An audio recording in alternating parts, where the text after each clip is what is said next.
મંદિરે વગર પોતાની જગ્યાએ દર રવિવાર 5 હાથના 11-52 ગજની ધજાઓ વાજતા ગાતે લઈને આવું છું.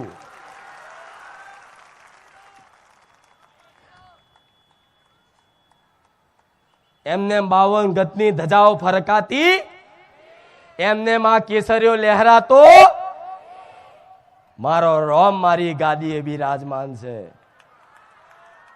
મારો હનુમાનજી મારી ગાદીએ બિરાજમાન છે, સમસ્ત દેવી દેવતાઓની નજર મારી ગાદી પર છે, મહાદેવ જેવા મહાદેવની કૃપા મારી ગાદી પર છે. જેમ કે હું માતા રોમ વાળી મેલડી બની અને ભક્તોના રોમના માર્ગે લઈ જઉં છું કે દીકરાઓ, જો સુખી થવું હોય, માતાજી જોડે કંઈક સુખ લેવું હોય, તમારું જીવન આનંદમય કરવું હોય, તમે જે દુઃખથી પીડાવશો, તમે જે દુઃખથી રાત દાડાના ઉજાગરા કરી અને રાતોની રાતો કાઢો છો, કાલે શું થશે, શું કરીશ, મરવાનો દાડો આવ્યો, માં શરીર સારું રહેતું નહીં, માં ઘરમાં પૈસા બચતા નહીં, માં છોકરો કયું કરતો નહીં, માં છોકરી કયું કરતી નહીં, બધી જેટલી જાતની અરજી. પણ આ બધી અરજી જો કોઈ પણ માતાજી ભગવાન જોડે પૂરી કરાવી હોય ને, તો પહેલો તો એની પર વિશ્વાસ જોઈએ. તો કોઈ પણ માતાજી તમારી એ મનોકામના પૂરી કરે. પણ મારા ધામમાં તો આમ થાય તે કદાચ કોકના કહેવા પર ખાલી મોનતા રાખીને એનું કામ થઈ ગયું છે. થયું કે નહીં? કે રાખ ખુખાર મેલડી માની મોનતા અને કામ થઈ ગયા. તો કામ કેમ કરું છું પ્રશ્ન થાય ને. કામ કરીને મને શું મળે છે? કામ કરીને તમારી જોડે સોદા કરું છું માતા, કે હું તમારું કામ કરી આલું? મારા મઢ હાતર હોનાનું 76 લાવજો, ચોદીનું 76 લાવજો, આ લાવજો, તે લાવજો. કોઈ જાતનો મેં સોદો કર્યો તમારી જોડે? તમે જાતે જે બોલ્યા ને કે માં નારિયોલ, તો નારિયોલમાં કામ કર્યા, માં ચુંદડી તો ચુંદડીમાં કામ કર્યા, માં ખાલી દર્શન કરવા આવીશ તો દર્શન કરવામાં કઈક ભાવિક ભક્તોના કામ થયા છે. તો એ વાતે સાબિત થાય કે મને માતાને તમારી જોડથી કશું જોતું. મારે એક જ વાત જોઈએ છે કે જો કદાચ આવા હડાહડ કળિયુગમાં માતાજી ભગવાન પ્રત્યે ભરોસો આવ્યો હોય ને, તો એક જગ્યાએ વિશ્વાસ ટકાઈ રાખી અને 6-12 મહિના ટકી રહેજો. જો તમારું જીવન આખું પરિવર્તન ના કરી આલું ને, તો હું રોમ વારી મેલડી નહીં. અનંત પરચા, અનંત પરચા કેવા બેહો તો રાતોની રાત જાય, દાડાના દાડા જાય, તમારા આ માઇકની બેટરી લો થઈ જાય, મોબાઈલની બેટરી લો થઈ જાય, પણ વિડીયો ના બને, એટલા બધા પરચા.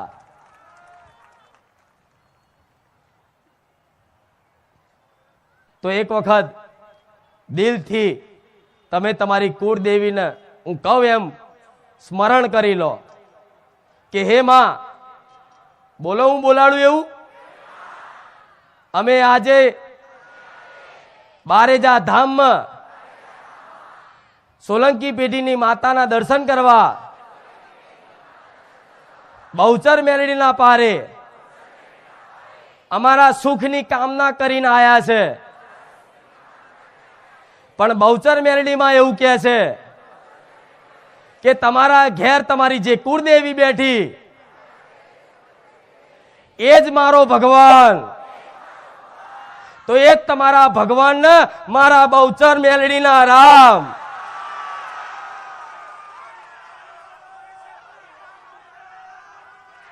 જે માતાને પ્રેમ કરતો હોય, જે માતાને હેત રાખતો હોય, જે મા વગર રહી ના શકતો હોય, એને એની માતાનું નામ પડતા તે છે ને શરીરમાં રૂવાટા ઉભા થાય છે ને.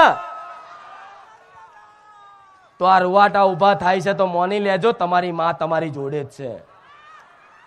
તમને નહીં દેખાતી, પણ હું માતા જોઉં છું.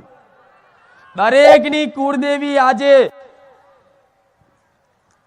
એની વસ્તી જોડે બારેજા ધામ આવી છે. અને તમને નહીં જોતી, જો બધી માતાઓ દેખાય છે. બધી અલગ અલગ તમે માનો છો, પણ હું સાચું કહું ને તો અહીં બેઠી ને એ તમારા ઘેર છે. તમારા ઘેર બેઠી ને એ જ અહીં છે. બસ દીકરાઓ ખાલી માની ભક્તિ કરો. માં બધા સુખ આલશે. ભલે થોડો સમય લેશે, થોડી કષ્ટી પડશે, ભક્તિ કરતા કરતા થોડી કષ્ટી પડશે, પણ માં હંમેશા એના દીકરાનું ધ્યાન રાખતી હોય. પણ દીકરો જો માં ઉપર ભરોસો ના રાખે ને તો એના જલ્દી પ્રમાણ તમારા જીવનમાં જોવા ના મળે. પણ જે દીકરાને એવો વિશ્વાસ થઈ ગયો હોય કે જો બારે જા ધામમાં સોલંકી પેઢીની બહુચર મેરડી માં આવી છે તો અમારા ઘેર બેઠેલી મહાકાળી કેમ નહીં, અમારા ઘેર બેઠેલી મેલડી કેમ નહીં, અમારા ઘેર બેઠેલી ચામુંડા કેમ નહીં, અમારા ઘેર બેઠેલી હરસિદ્ધિ, અમારા ઘેર બેઠેલી આશાપુરા, અમારા ઘેર બેઠેલી શક્તિ, અમારા ઘેર બેઠેલી ખોડિયાર, અમારા ઘેર બેઠેલી ઉમિયા ચમ આવી નહીં? તો ના, જે મારામ સત છે ને, જે મારી માતાનામ સત મારા ભગવાને આલ્યું છે ને, એવી ને એવી માતા કૃપાળુ, દયાળુ, માયાળુ માં તમારા દરેકના ઘેર કુળદેવી રૂપે બેઠી છે. હવે એ માં તમને ચમ અનુભવ નહીં થતો એનું કારણ છે કે તમે માને મૂકી અને માસીને ધાવા જાઓ છો. આ સત્ય છે. હું માતા એવું કહીશ મારા પારે ના આવતા, હું માતા એવું કહીશ મારા રવિવાર ના ભરતા, પણ દર રવિવાર જે પ્રવચન થાય છે એ પ્રવચન ઘેર બેઠા સાંભળી અને હું કહું એ રીતે તમારી કુળદેવીની ભક્તિ ભાવ રાખજો. જો કદાચ 6 મહિના ના થાય અને તમારા ઘેર જાગૃત ના કરી આલો મારું નામ માતા નહીં. ના આવતા ઘેર બેઠા મને હોભરજો તોય ચાલશે. આવું પટેલ એક વાર ને 1000 વખત બોલીશું. છતાંય દાડે દાડે વધતા હો તો વ્યવસ્થા કરવી મુશ્કેલ પડે. પણ છતાંય તમારી બધાનું શ્રદ્ધાનું ધ્યાન રાખી અને ઝલક તો આલી જઉં છું. પણ હવે તો દર રવિવાર પટેલ ચાલવાનું, પણ થોડી વ્યવસ્થા આનાથી વધારે થાય એવી મારા ભગવાનને કહીશ, પ્રાર્થના કરીશ. અને બીજું આવનારા ભાવિક ભક્તોને કહીશ કે તમારું સાધન જો સેવકો કે એ જગ્યાએ સેવકના કહેવાનું પાલન કરશો તો મારા વાલા બનશો. આ શું ખોટું? સેવક અહીંથી જે હુકમ કરે, આદેશ કરે, એના આદેશનું હુકમનું જે પાલન કરે, એની સૂચનાનું જે પાલન કરશે એ મારો પ્રિય બનશે.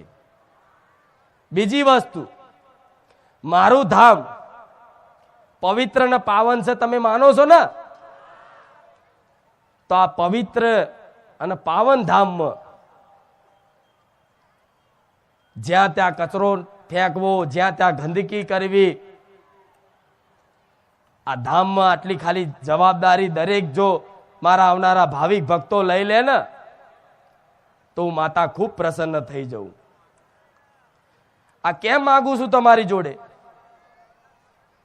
કે કચરો ના નાખતા મારા ધામમાં. હું તો કહું મારા ધામમાં નહીં, કોઈ પણ ધામમાં પવિત્ર ધામની અપવિત્રતા કદાચ કરો ને તમે તો ધામ અપરાધ લાગે.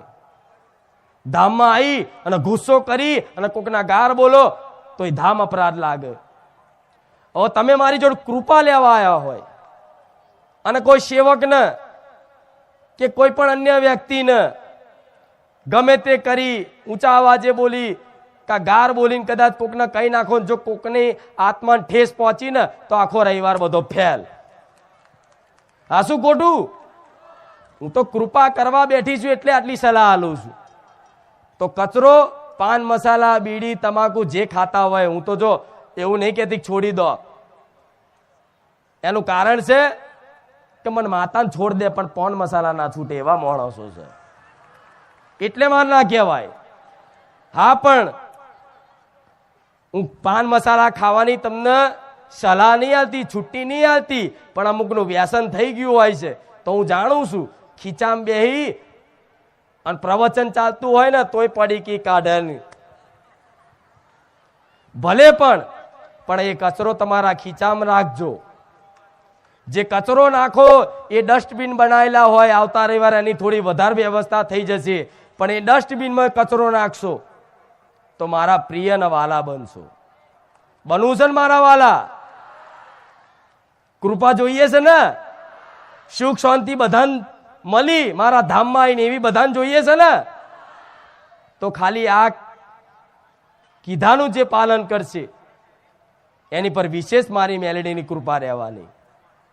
એનું કારણ છે કે તમે તો અહીં આવો, કચરો જોતો નાખો, અને કચરો વારવા વાળા સેવકો પોતાનો ભાવ લઈ, શ્રદ્ધા લઈ અને નિઃશુલ્ક કોઈના કીધા વગર બસ કે આપણી માનું ધામ છે, આપણી માતાનું ધામ છે, એ આપણું ધામ છે એવો ભાવ રાખી અને અહીંયા કચરો વેણી વેણી વેણીને આ બધું ચોખ્ખું કરે ને, તારે મને માતાને એવું થાય કે અસલ સેવા તો એ કરે છે.